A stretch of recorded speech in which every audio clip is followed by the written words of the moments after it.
Merhaba arkadaşlar. Bu videomda GIMP ile bir metni maskelemeye çalışacağız. Videoya geçmeden önce videomu beğenirseniz beğenmeyi ve kanalıma abone olmayı unutmayın arkadaşlar. Bu videoda kullanacak olduğum fotoğrafı pexels.com internet sitesinden buldum arkadaşlar. Burada ücretsiz indirin yazan yere faremize tıkladığımızda açılan küçük pencerede 1920'ye 1280'i işaretleyip indir diyoruz. Bu fotoğrafın indirme linki aşağıda videonun açıklamalar kısmında arkadaşlar. Fotoğrafımızı indirmiş olduğumuz klasörden faremizle tutup sürükleyerek GIMP programımızın üzerine bırakıyoruz.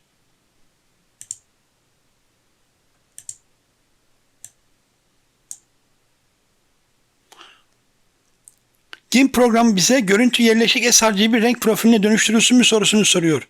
Dönüştür diyoruz. Böylece fotoğrafımız GIMP'te açılmış olur. Ardından arkadaşlar katmanlar panelimizin alt kısmında bulunan katmanı çoğalt ve görüntüyü ekle ikonuna bir kez tıklayarak fotoğraf katmanımızın bir kopyasını oluşturuyoruz. Şimdi arkadaşlar fotoğrafımızın üzerine yazımızı yazmadan önce fotoğrafımızı olabildiğince koyulaştırmaya çalışacağız. Bunu yapmak için renkler menüsüne gidiyoruz ve düzeyler diyoruz.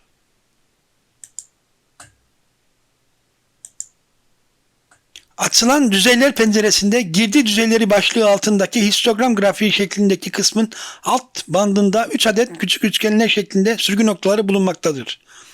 Ortadaki sürgüyü sağa doğru bir miktar çekerek göz kararınca fotoğrafımızı koyulaştırmış oluruz.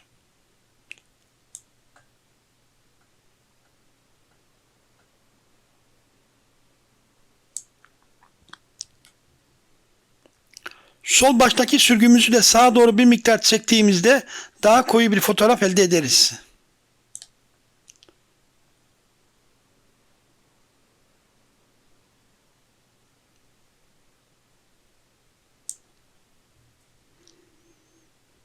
Şimdi arkadaşlar burada yapacağımız işlemler henüz bitmedi.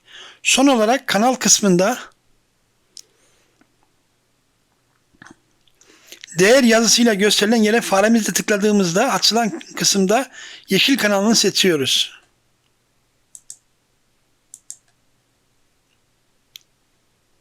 Burada çıktı düzeyleri kısmındaki şeritin sağ baştaki sürgüsünü bir miktar sağa doğru çekerek fotoğrafımızı daha koyu bir hale getirmiş oluruz.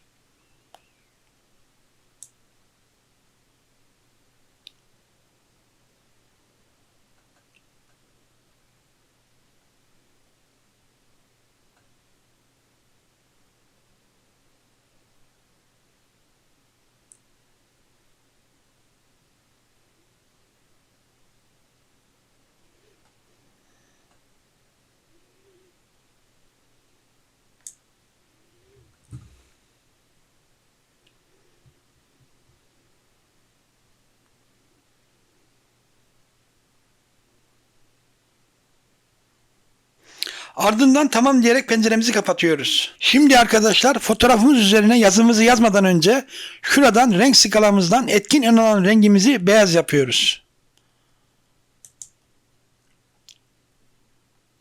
Ardından araç kutumuzdan metin aracını aktif ediyoruz. Açılan metin aracı seçeneklerinde yazı tipi kısmına faremizi tıklıyoruz. Aşağıya doğru açılan küçük pencerede Ligu Gothic yazı tipimizi seçiyoruz.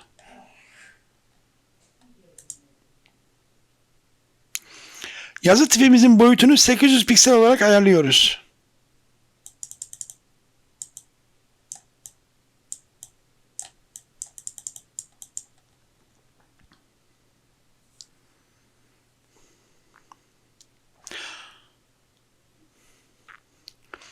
Fotoğrafımızın üzerine faremizle tıklıyoruz ve GIMP yazımızı yazıyoruz.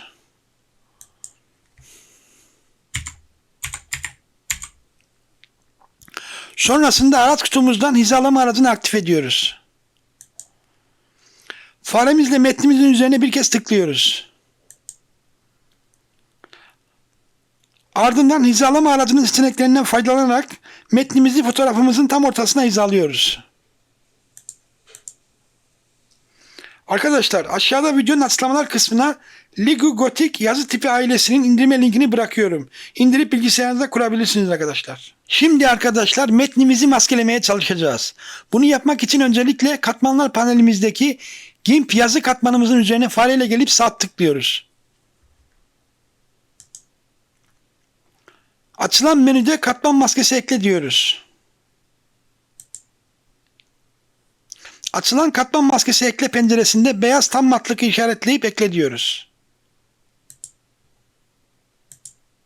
Ardından metin katmanımızın matlık ayarını 100 birimden 10 birime ayarlıyoruz.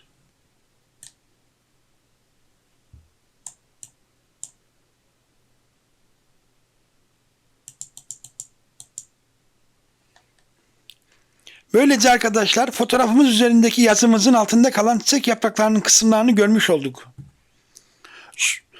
Sonrasında arkadaşlar renk skalamızın alt kısmında bulunan küçük siyah beyaz ikona tıklayarak etkin ön alan rengimizi siyaha ve de etkin artalan rengimizi ise beyaza ayarlamış oluruz.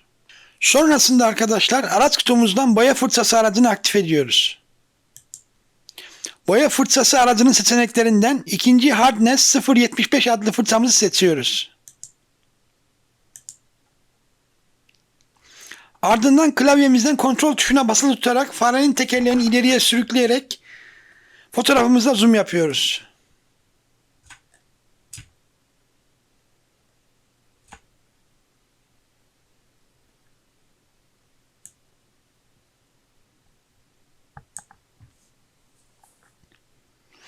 G harfinin yapraklarla kesişim halinde olduğu bölgeleri maskelemeye başlıyoruz fırçamızla. Fırçamızın boyutunu yaklaşık 25 birim olarak ayarlıyoruz.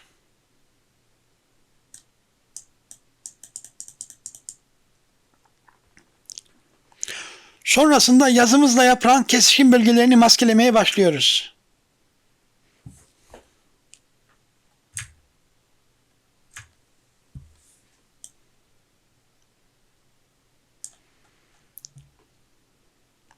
Yaptığımız yanlışı klavyemizden Ctrl Z tuşlarına basarak geri alıyoruz arkadaşlar.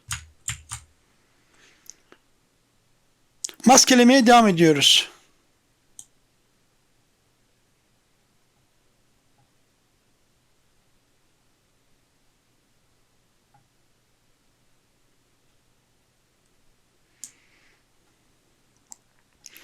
Yazımızın matlık ayarını yükselterek görmüş olduğumuz beyazlıkları maskelemeye devam ediyoruz.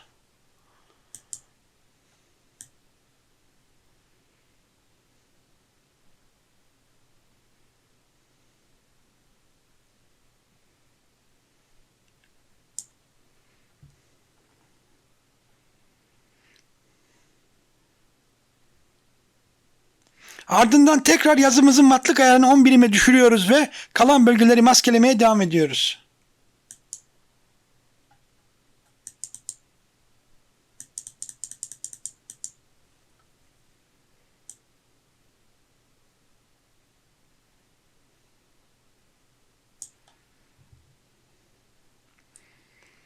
Maskelenecek bölgeye göre fırçamızın büyüklüğünü ayarlıyoruz arkadaşlar.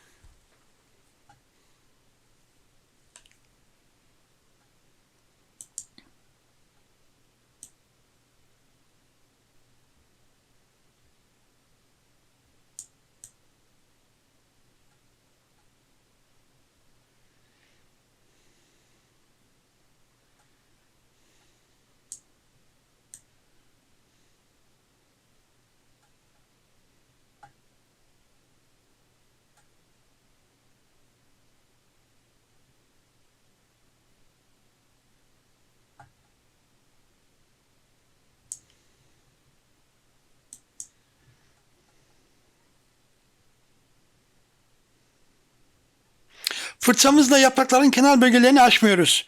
Gerçekçi bir görünüm elde etmek için buna dikkat etmeliyiz arkadaşlar.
Böylece arkadaşlar GIMP yazımızı başarılı bir şekilde maskelemiş oluruz.